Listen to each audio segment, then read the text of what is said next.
What you're gonna say? I can't believe what you're alluding to, Max. Let it out. Let it out. What are you trying to say? This is my hot take. You just calm down. He is a great, great fighter. A good big man doesn't beat a great little man. It takes something more than a good big man to do that, and Lopez is more than just good.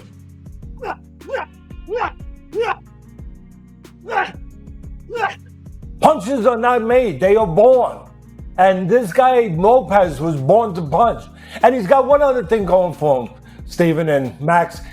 He reminds me of Pacquiao, Lopez, in a way, not just with power in either hand, but his closing step, his ability to explode. You know, kind of like an athlete in football, basketball, any of those sports where it's not about running a 40, it's about the quickness. It's about the closing step, the burst. He's got that burst. Not everybody's got that burst. Stephen A. Smith and Max Kellerman clash over Shakur Stevenson versus Teofimo Lopez, debating skill, power, and resume. New York City, January 31st, Shakur Stevenson, Teofimo Lopez. I always say it, when boxing gets it right, no other sport comes close. And this is boxing getting it right. The best fighting the best. Both fighters believe that this matchup settles the argument about who leads the new era. So what do we think of the Styles matchup, guys? This is a high-speed chess match a la Sugar Ray Leonard or Pernell Whitaker, Leonard and Benitez, or yes. Pernell Whitaker, Buddy McGirt, or is it a Jerry versus Jerry fight? Stephen A. Smith praised Teofimo Lopez's quick defense, highlighting his fast reflexes and ability to slip punches in tight exchanges. And he made sure to show the world that at 23 years of age, I'm a champion, and you're going to have to come take this from me. I'm not giving you a damn thing. I loved his quickness. We know about Lopez's power, but I'm talking about his quickness defensively. But I saw Lopez being elusive, and I love that because it's one thing for you to have the power and the quickness to go along with the power offensively. A lot of guys can look good until they get hit. There were times where he got hit, and there were other times where he was slipping. He consistently points to Teofimo Lopez's history of rising to the occasion on the biggest stages. Smith emphasizes that Lopez is not intimidated by elite competition, citing his dominant win over Vasily Lomachenko. And we all know that Lomachenko's footwork is exceptional. It's practically unrivaled. So you could see what he's done to numerous fighters, which contributed to them quitting, like Nicholas Walters and others. He tried that with Lopez. It didn't work. Lopez's footwork worked. His speed was there. Some power, obviously. But his elusivity is what impressed me most. The fact that he was able to slip a number, not all, but a number of those Lomachenko. pitches. He wouldn't let Lomachenko establish his outside foot. And I loved it. Yeah, for me, coming into this fight, obviously I always talk to Max about fighting. I love it. I was thinking, and Lopez mentioned it pre-fight, everybody thought it was going to be very Mayweather-Canelo when they fought, and that he would be outclassed. If you look at the first 6 rounds, it was about patience. He was patient. He didn't rush himself. He used his jab, which is something that we aren't used to seeing him do. Teddy Atlas joined Stephen A. Smith and Max Kellerman, arguing that Teofimo Lopez's biggest challenge is facing the best pound-for-pound fighter. Atlas stressed Shakur Stevenson's elite fundamentals, saying Teofimo's athleticism alone won't be enough against a technician of that level. What challenge lies ahead for Lopez this upcoming weekend? What challenge? The challenge of fighting for me, my estimation, the pound-for-pound best fighter in the world. Either him or Crawford. You choose it, it doesn't matter. You can flip-flop either one of them. They're the 2 top guys. The challenge is to get his bomb to the target. Yeah, like Customano, my mentor, used to say, Teddy, having power is great. But if you don't have a means to get it to the target, it has no value. It's like a military weapon, he used to say. If you don't have a missile, it just blows up and makes a big hole in the ground. So that's the challenge. Get it to the target. Get it to the chin or the body, which might be a good idea with a guy who moves his head so much, but get it to the target with Lomachenko. So keep yourself together mentally with all that going on, with all the chaos stuff coming at you, And don't get discouraged. Don't get frustrated if he's hard to hit. Kellerman repeatedly emphasizes that Stevenson doesn't merely win fights, he neutralizes opponents. His footwork, distance control, and anticipation allow him to dictate the pace of every bout. Shakur is one of those guys and who comes along, and I think this is really the question about him. I said he is one of those guys. Is he one of those guys? Like Purnell, like Roy, like Floyd, their defenses were so good. And they boxed in a way where they weren't going to take unnecessary risks. They weren't running and holding. You know, I had a problem with the second half of the Haney-Norman fight because I felt like they continue to box. Purnell did, Roy did, and Shakur does now, right? But when a guy has those advantages in boxing skill and speed, and they don't take risks, they are almost impossible to beat. So no matter who Purnell was fighting, no matter who Roy was fighting, if someone would have asked me who they're going to be, they're fighting Godzilla, Purnell. They're fighting Roy. Shakur has that look to me, and the style to me. He acknowledged that both fighters are highly skilled, but emphasized that Shakur Stevenson is not a puncher. He argued that Shakur wins through precision, defense, and control rather than knockout power. And the difference here is that they're both twitchy, they're both fast, they're both excellent boxers. Teo's a puncher. I know it hasn't shown up in recent fights, but we have watched both of their careers. Shakur is not a puncher. No. Teo is it can be an explosive, I hit you with a shot and you don't see, and you are out cold type puncher. And talking about power, strength too. I think Teo's going to be the much stronger guy in there. Shakur Stevenson's not a strong guy. I think he's getting stronger. Me too. Yeah, I was about to say. Definitely But this is his first fight at 140 though. That's what I'm saying. I'm not disrespecting I his feel strength. like, but I also feel like that Shakur might surprise you, Mike, with his physical strength. Physical strength, as we all know, doesn't always translate to punching power. Sure, of course not. But when he was a younger fighter, he looked like he could be moved around by his opponent. It doesn't look like that anymore. No, he's definitely matured in his body. But first fight at 140, Teo's what? I think this is maybe his fifth fight at 140? Yeah. Something like that? That's true, but Shakur has a frame where he can put on 140 very comfortably. Max Kellerman points out that Shakur enters the fight with more to lose because of his technical reputation and undefeated image. Teofimo, on the other hand, has more to gain as an underdog, where pressure is lower and opportunity is higher, making the fight dangerous and unpredictable. Is there an advantage there where Shakur is fighting to protect that perfect record, to protect that kind of sense that he's the next guy?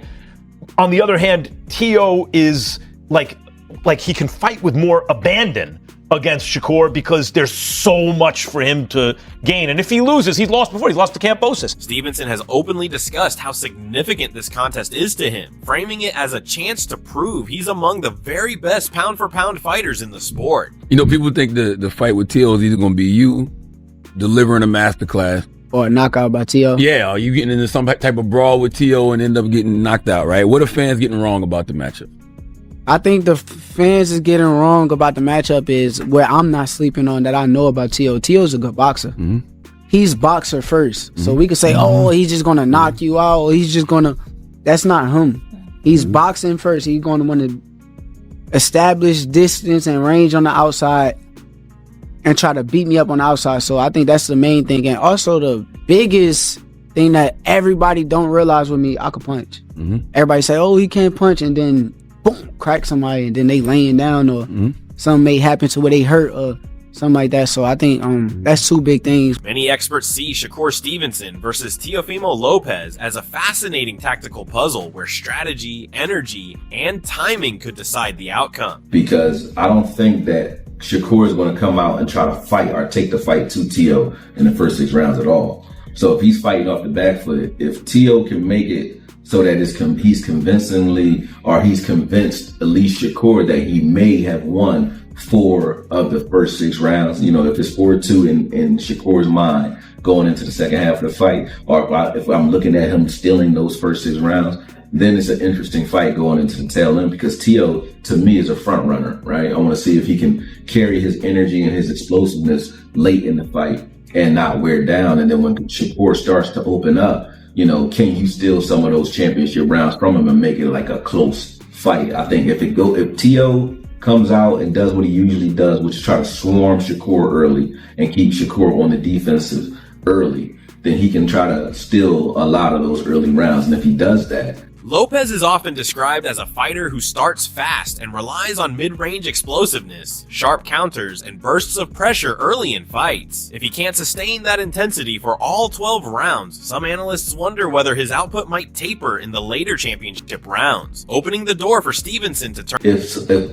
If I'm looking at the first 3 rounds, first 4 rounds, and Tio looks like he's losing those rounds convincingly, then it's an easy night for Shakur, unanimous decision in my opinion. You know what I mean? Because I don't think Tio is going to bring anything late in the game, you know what I mean, to this fight. I think if he is who he's always been, you know, he's going to get gassed after like the 7th round and then take some rounds off. And when he does that, Shakur will open up and start to try to pick him apart, pot shot him, and do things like that. But this is the perfect fight narrative-wise for Shakur, because I've been waiting for Shakur to get into that fight where, you know, he doesn't have the fight where he doesn't have his Diego Corrales fight. You know what I mean? Where you think he's actually in danger. Shakur has been he's been outclassing everybody he's in the ring with. You know what I mean? Then the guys that you think could give him some work, like De Los Santos, I know people hate when I bring that fight up, but I want to see him actually in danger. Insiders believe fights like Shakur Stevenson versus Teofimo Lopez are exactly what boxing needs right now. Legendary former champion Roy Jones Jr. described the potential matchup as a true skill-for-skill battle, comparing it to elite-level showdowns such as Canelo Alvarez versus Terrence Crawford. According to Jones, bouts of this caliber restore credibility to the sport by putting the best fighters against one another in their prime. We're going to start with you,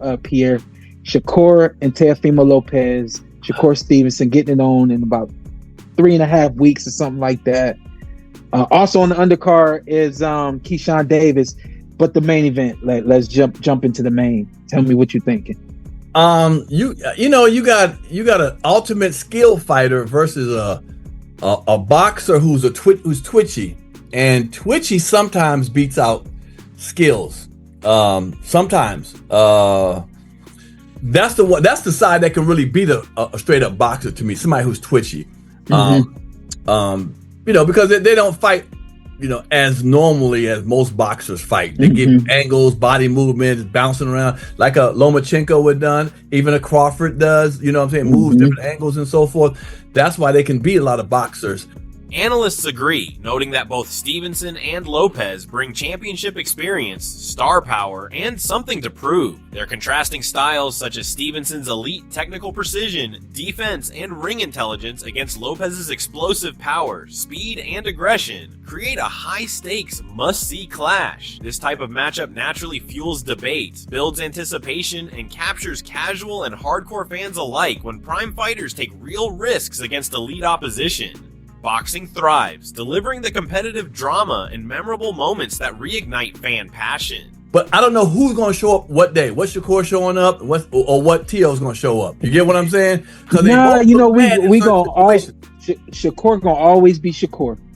The offense that we saw from him in his last fight was just, he knew what he had in front of him, and eventually he knew that he was going to be in a position where he could have his way with the kid who was in the ring. I'm losing his name off the top of my head. Right, I know you're talking about. But I believe he fought that way because he started hearing all the call of him running. He started saying, you know what? Let me stay in the pocket, because he stood in the pocket a lot more than he normally stood in the pocket with that fight. You know what I'm saying? It took some unnecessary shots. Huh? It took unnecessary shots. Well, okay, right. Mm-hmm. But you see what kind of fan base he got after that too. The doubters started saying, you know what? I'm going to roll with him more, because we were getting tired of him running and skillfully beating people. That gets boring. Like Mayweather did his last 10 fights damn near. Stevenson's boxing style often draws criticism for being boring, but that label misunderstands the craft behind his approach. He relies on elite footwork, precise counters, and defensive mastery rather than wild aggression or constant exchanges. Many fans and casual viewers crave dramatic knockouts and relentless pressure, which Stevenson rarely prioritizes. His fights can appear methodical or slow, emphasizing strategy over spectacle, yet this cautious, cerebral style has made him exceptionally hard to hit and highly effective against top-tier opponents. While not flashy, Stevenson Stevenson's technique exemplifies modern boxing intelligence, proving that control and timing can be just as thrilling as knockout power. I think y'all scared of Shakur. Nobody's scared of Shakur, bro. I think y'all be ducking Shakur's scared of his shadow, bro. I think y'all be ducking Shakur. Right. You see his last fight? One the fans want to see, though. No, they don't. Yes, Stop hyping up Shakur. I want to see Ryan and Shakur. I've not heard that at all. Yeah. I've never You wouldn't want to see that? I never heard that. Nobody on the street has ever been like, yo, Shakur, you would be crazy. Who should Shakur Stevenson fight next? I don't think he should fight at all ever again because he just puts the fans to sleep and he's not doing anything entertaining for the damn sport. Honestly, just kick him out of boxing, bro. He's horrible. God damn. I'm asking you this. You think Dana would put up with Shakur? He'd be the first one to get kicked out of the UFC, right or wrong? I will say this. You're right. Dana definitely wants, because it's a promotion, it's an entertainment company. Hey, boxing's an entertainment company too. He ain't doing the sport a favor, so kick him out. How would that fight between him and David Haney go? Honestly, man, if you want to get off to that, man, you better off watching like Gabe. However, Amir Khan has acknowledged Shakur Stevenson as a highly skilled, technically gifted fighter who brings something important to the sport, even if his style isn't always exciting for casual fans. Stevenson's precision, defense, and ring IQ make him exceptionally difficult to hit and beat, which is the essence of boxing. While Khan has praised other fighters like Teofimo Lopez for their aggression and power, he also respects Stevenson's elite abilities. He understands that fans often misinterpret tactical, defensive excellence as boring. At the highest levels, slipping punches, controlling range, and outthinking an opponent are marks of true mastery. Stevenson's technique and success against top competition show that there's beauty in skill, not just knockouts. What do you think about the criticism that Shakur gets? Like, people say that he's boring and all that. He's not entertaining. I mean, look, he's like an Andre Ward style. Andre Ward wasn't really that entertaining, but got the win. I mean, that's what boxing is all about. So I used to love watching Andre Ward fight because it was so punch perfect. I watched his footwork, how he'd move to the right, to the left, and I trained with him as well, with Virgil, and I used to watch how he trained and how he fought, and I thought how he puts his hands there and uses it as a defense, and then pulls your hands down and catches you over the top, and them little things. So this is a fight that people, because you got two different styles. You got an offensive, defensive in Lopez, and you've got a defensive in Shakur. Stevenson has been outspoken and confident about both his preparation and mindset heading into a potential fight with Teofimo Lopez. Throughout training camp, Stevenson has emphasized how sharp, disciplined, and locked in he feels, suggesting that this is the best version of himself fans have seen. He has repeatedly stated that his focus is on execution rather than hype, believing that his skill set will separate him on fight night. While Stevenson has shown respect for Lopez's talent, athleticism, and power, he has made it clear that mistakes will not go unpunished. Stevenson believes Lopez's aggressive style can create openings, and he plans to exploit those moments with precision and timing. Confident in his game plan, Stevenson says he intends to impose his own pace and strategy, controlling the fight from start to finish and shocking the world with a performance that leaves no doubt about his elite status. You know, your division at that time and then the one above you, but it's in a message to the fans. But I think it also did something for you to prove to yourself that, man, listen, that wasn't like my best performance, but I showed you I can get it out the mud. What did that performance kind of do for you now that you look back at it? Honestly, I think like styles-wise, I think that Zepeda's style is the style that's supposed to give me the most trouble.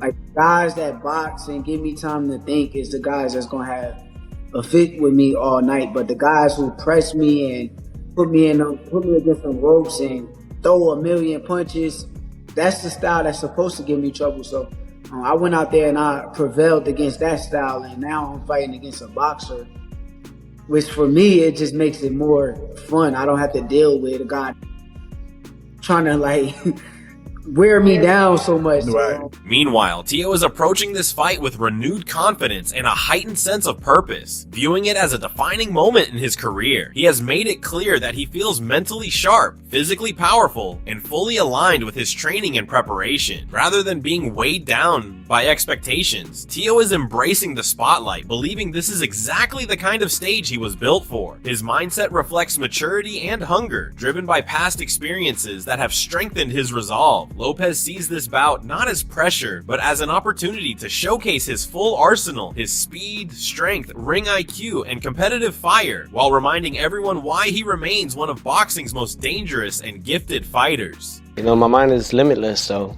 then again, it's like I could always succeed to another level with it, and exceed to it.